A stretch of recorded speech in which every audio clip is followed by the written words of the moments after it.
வணக்கம். 2018 தூத்துக்குடியில் நடந்த அந்த போராட்டம், அந்த துப்பாக்கி சூட யாருமே மறந்திருக்க மாட்டோம். மறக்கும்படியான ஒரு நிகழ்வும் அது கிடையாது. அந்த விஷயத்தை வச்சு அந்த நிறுவனம், அங்க போராட்டம் நடத்தின அந்த மக்கள், அந்த துப்பாக்கி சூடு நடத்தின அந்த அதிகாரிகள், அவங்கள வச்சு திமுக வந்து இங்க ஒரு அரசியல் பண்ணிட்டு இருக்காங்க. அது என்ன அப்படிங்கறதா இந்த வீடியோல நம்ம பார்க்க போறோம். அந்த போராட்டம் எதுக்கான போராட்டம் அப்படிங்கிறது தமிழ்நாட்டுக்கு மட்டும் கிடையாது, இந்தியாவுக்கே தெரியும். 1994 வேதாந்தா குழுமம் தூத்துக்குடியில அந்த நிறுவனத்தை கட்டமைக்கிறாங்க. 2018 வரைக்கும் அந்த நிறுவனம் அங்க நல்லா தான் நடந்துட்டு இருக்கு. 2018 அந்த நிறுவனம் மேல என்ன ஒரு குற்றச்சாட்டு வருது அப்படின்னா, அந்த நிறுவனம் அவங்களுடைய அந்த கட்டமைப்பை வந்து இன்னும் பெருசுபடுத்த போறாங்க, இன்னும் எக்ஸ்டெண்ட் பண்ண போறாங்க அப்படிங்கிற ஒரு குற்றச்சாட்டு அந்த நிறுவனத்து மேல வருது. அதுவும் அரசுக்கு தெரியாமலே வேலையெல்லாம் தொடங்கிட்டாங்க அப்படிங்கிற குற்றச்சாட்டு அந்த நிறுவனத்து மேல வைக்கப்படுது. இது அங்க இருக்கக்கூடிய அந்த லோக்கல் மக்களுக்கு தெரிய வந்த உடனே மனசுல வேதனையோட இந்த நிறுவனம் இங்க வந்ததுனால எங்க ஏரியாவில் இருக்கக்கூடிய நிலத்தடி நீர் வீணா போயிடுச்சு, விவசாய பயிர்கள் வந்து சரியா வரமாட்டேங்குது, காற்றுல நிறைய தூசு கலக்குது, மாசு ஏற்படுது அப்படிங்கிற மன வைத்தறிச்சல்ல இருந்த மக்கள் இருக்காங்கல்ல, அவங்க என்ன பண்றாங்க அப்படின்னா இந்த நிறுவனத்தை எக்ஸ்டெண்ட் பண்ண விடக்கூடாது அப்படின்னு சொல்லிட்டு போராட்டத்தை தொடங்க ஆரம்பிக்கிறாங்க. ஒரு நாள் 2 நாள் அப்படின்னு சின்ன சின்னதா தொடங்கின அந்த போராட்டம் 70 நாள் 80 நாள் அப்படின்னு 100 நாளை கடந்து போக ஆரம்பிக்குது. சோ தமிழ்நாடே எதிர்பார்க்காத அளவுக்கு, அரசை எதிர்பார்க்காத அளவுக்கு அந்த நிறுவனத்துக்கு எதிராக அங்க போராட்டம் அப்படிங்கிறது நடக்குது. போராட்டக்காரர்களை எப்படி கலைக்கிறது அப்படின்னு அரசுக்கு தெரியல. சோ கடைசியா காவல் அதிகாரிகள் வந்து ஒரு 10க்கு மேற்பட்டவங்க மேல துப்பாக்கி சூடு நடத்தி அவங்களை கொன்னு அந்த போராட்டம் கலைக்கப்பட்டது அப்படிங்கிற விஷயம் எல்லாருக்குமே தெரியும். ஆனா அந்த போராட்டம் தொடங்கினதுடைய நோக்கம் என்ன அப்படின்னா, அந்த நிறுவனத்தை வந்து இழுத்து மூடணும் அப்படின்னு அவங்க ஆரம்பத்துல கோரிக்கை வைக்கல.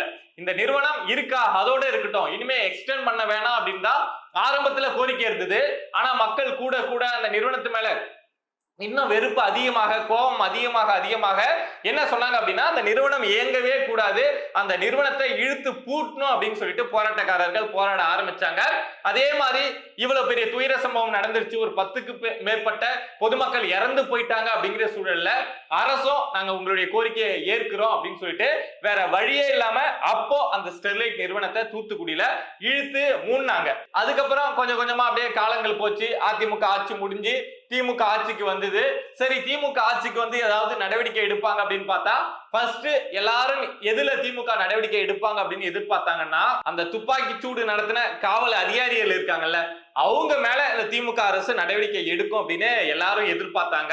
ஆனா அருணா ஜெகதீசன், ஓய்வு பெற்ற நீதிபதி அருணா ஜெகதீசன் தலைமையில திமுக வந்த உடனே ஒரு ஆணையம் போட்டாங்க. இந்த ஆணையம் சொல்லக்கூடிய நபர்களை நாங்க தண்டிப்போம் அப்படிங்கிற மாதிரி பேசினாங்க. அதே மாதிரி அந்த ஆணையமும் ஒரு ரிப்போர்ட்லாம் ரெடி பண்ணி தூத்துக்குடியில இதுதான் நடந்தது அப்படின்னு சொல்லிட்டு திமுகவுக்கு அந்த ரிப்போர்ட்டை சப்மிட் பண்ணாங்க. ஆனா திமுக என்ன பண்ணுச்சு அப்படின்னா, யாரெல்லாம் பொதுமக்களுக்கு எதிராக எந்த அதிகாரிகள்லாம் துப்பாக்கி சூடு நடத்தினாங்களோ அந்த அதிகாரிகளுக்கு ப்ரொமோஷன் அப்படிங்கிறது கொடுத்தது.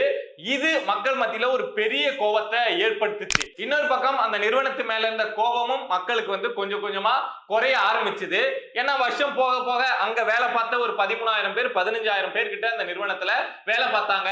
அவங்களுக்கு வேலை இல்லாம போச்சு, அவங்க எங்க போகிறதுன்னு தெரியாத ஒரு சூழ்நிலை உருவாச்சு. திமுக அரசு வேற ஏதாவது ஆல்டர்னேட்டிவா உங்களுக்கு வேலை ரெடி பண்ணி கொடுக்குமா, வேற ஏதாவது ஏற்பாடு பண்ணி கொடுக்குமா அப்படின்னு பார்த்தா அதுவும் செய்யல. அப்படிங்கிறதுனால மக்களுக்கு அந்த நிறுவனத்து மேல இருந்த அந்த கோபம் அப்படிங்கிறது குறைஞ்சு கொஞ்சம் அமைதியானாங்க. நீங்க சுட்டவங்க மேலேயே நடவடிக்கை எடுக்கல, அந்த நிறுவனத்து மேல என்ன நடவடிக்கை எடுத்துட போறீங்க, எங்களுக்கு என்ன நல்லது செஞ்சிட போறீங்க அப்படிங்கிற மனநிலைக்கு அந்த மக்களே மாற ஆரம்பிச்சாங்க.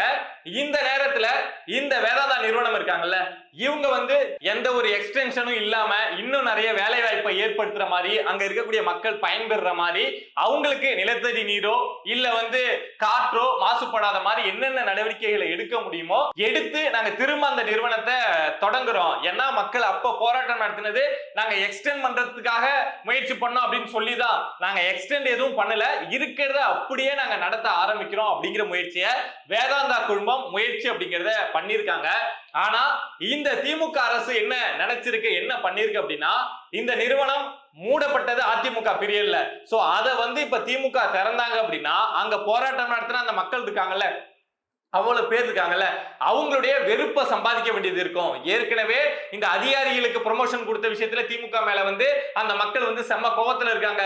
இதுல அந்த நிறுவனத்தை வந்து நம்ம ஆதரவு தெரிவிச்சு அந்த நிறுவனத்தை அங்க ஓபன் பண்ணி விட்டுட்டோம் அப்படின்னா நமக்கு தூத்துக்குடியில வந்து ஒரு ஓட் பேங்கிங் அப்படிங்கறத வச்சிருக்காங்கல்ல, கனிமொழி திமுக அமைச்சர்கள் வச்சிருக்காங்கல்ல, சோ அது காலியா போயிடும் அப்படிங்கிற ஒரு எண்ணத்தால அந்த பேச்சவே திமுக எடுக்காம இருக்காங்க.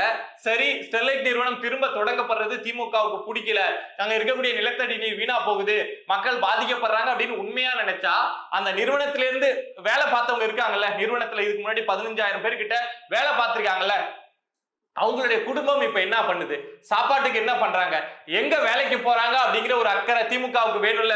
உண்மையாலும் மக்கள் பக்கம் திமுக நிக்குது அப்படின்னா அந்த மக்களுக்கு ஏதாவது நல்லது செஞ்சிருக்கணும்ல. ஒண்ணு அங்க இருக்கக்கூடியவங்களுக்கு வேற ஏதாவது வேலை வாய்ப்பை ஏற்படுத்தி கொடுங்க, இல்ல அந்த நிறுவனத்தை எப்படி சரியா நடத்தலாம், மக்களுக்கு பாதிப்பு ஏற்படாத வகையில, அங்க இருக்கக்கூடிய நிலத்தடி நீர் வீணா போகாத வகையில எப்படி அந்த நிறுவனத்தை தொடங்கி நடத்தலாம் அப்படிங்கிற விஷயத்தையாவது சரி செய்யுங்க.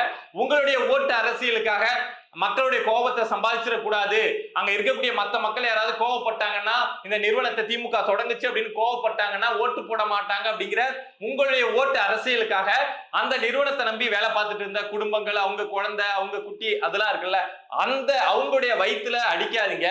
ஏன் அப்படின்னா நீங்க புதுசா எதுவும் முதலீடையும் தமிழ்நாட்டுல கொண்டு வர போறதே கிடையாது, கொண்டு வரல. இப்போ அந்த நிறுவனத்தை இழுத்து மூடுனீங்கல்ல, அது மூடியே இருக்கட்டும் அப்படின்னு நினைக்கிறீங்கல்ல, அப்படின்னா அதே தூத்துக்குடியில வேற ஏதாவது அந்த மக்களுக்கு வேலை வாய்ப்பை கொண்டு வாங்க, இன்வெஸ்ட்மெண்ட்டை கொண்டு வாங்க, அந்த மக்களுக்கு அவங்களுடைய வருமானத்தை அதிகமாக்குங்க அப்படிங்கிறது தான் நம்மளுடைய கோரிக்கை. ஆனா இந்த திமுக அரசு அதை செய்யுமா அப்படின்னா நமக்கு தெரியும், கதை வேணா விடும். அதாவது பாஸ்கான் நிறுவனம் வந்து இங்க 15,000 கோடி முதலீடு செய்ய போறாங்க அப்படின்னு சொல்லிட்டு கதை விடும். அடுத்த நாளே அந்த நிறுவனத்துடைய தலைவர் வந்து இல்ல நாங்க அப்படிலாம் சொல்லல அப்படின்னு சொல்லுவாரு. அதே மாதிரி இங்க வரோம் அப்படின்னு சொல்லிட்டு ஒப்பந்தம் போட்ட நிறுவனம் வந்து கடைசி நேரத்துல எங்களுக்கு இங்க வேணாம், இதை விட ஆந்திரா பெட்டரா இருக்கு அப்படின்னு அங்க போற விஷயங்களையும் பாக்குறோம். அதே மாதிரி கூகுளுடைய ஏஐ ஹப் வந்து சென்னையில வர வேண்டியதா இருந்தது, அதையுமே இந்த திமுக அரசால பேசி அவங்களுக்கு தேவையான விஷயங்களை செஞ்சு கொடுத்து தக்க வைக்க முடியல, அந்த நிறுவனமும் ஆந்திராவுக்கு போயிடுச்சு. சோ இப்படி தமிழ்நாட்டை தேடி வர நிறுவனத்தையும் இவங்களால தக்க வைக்க முடியல, ஏற்கனவே இங்க நடந்துட்டு இருந்த நிறுவனத்தையும் சரியா வழி நடத்தி இவங்களால செய்ய முடியல அப்படின்னா இங்க இருக்கக்கூடிய மக்கள் என்ன வேலை பார்ப்பாங்க, யார் சோத்துக்கு என்ன பண்ணுவாங்க அப்படிங்கறதா நமக்கு இருக்கக்கூடிய கேள்வி. வேதாந்தா குழுமம் நம்ம கேள்விப்பட்ட வரைக்கும், அது சம்பந்தமா படிச்ச வரைக்கும் அவங்க வந்து திரும்ப இந்த ஸ்டெர்லைட் வந்து ஓபன் பண்ண தூத்துக்குடியில தயாரா தான் இருக்காங்க. என்னென்ன கட்டுப்பாடு அரசு சொல்லுதோ, மாசு கட்டுப்பாட்டு வாரியம் என்னென்ன சொல்லுதோ எல்லாத்தையும் சரி செஞ்சு அவங்க அதை தொடங்கிறதுக்கு ரெடியா தான் இருக்காங்க. ஏன் அப்படின்னா காப்பர் தட்டுப்பாடு அப்படிங்கிறது இந்தியாவில் பெரிய அளவு இருக்கு. கிட்டத்தட்ட 50% வந்து காப்பரை வந்து நம்ம இன்னும் வந்து இம்போர்ட் தான் பண்ணிட்டு இருக்கோம். அப்படிங்கிறதுனால அந்த நிறுவனம் இதை நம்ம செஞ்சா லாப நோக்கில் இங்க லாபமா கொண்டு போலாம். அப்படிங்கிறதுனால இன்னும் இத்தனை வருஷம் மூடி கிடந்தாலும் அந்த நிறுவனம் வந்து ஆர்வமா தான் இருக்கு. அந்த நிறுவனத்தை இவங்க திமுகவை தொடங்கணும் அப்படின்னு நாம சொல்லல. அந்த நிறுவனத்துல வேலை பார்த்த அந்த பணியாளர்களுக்கு வேற ஏதாவது ஒரு வேலை வாய்ப்பை ஏற்படுத்தி கொடுங்க, இல்ல அந்த நிறுவனத்தையாவது சரியா நடத்துங்க அப்படிங்கறதா நாம எங்க திமுகவுக்கு வைக்கக்கூடிய கோரிக்கை. ஏன்னா எல்லாருக்கும் பசிக்கும்.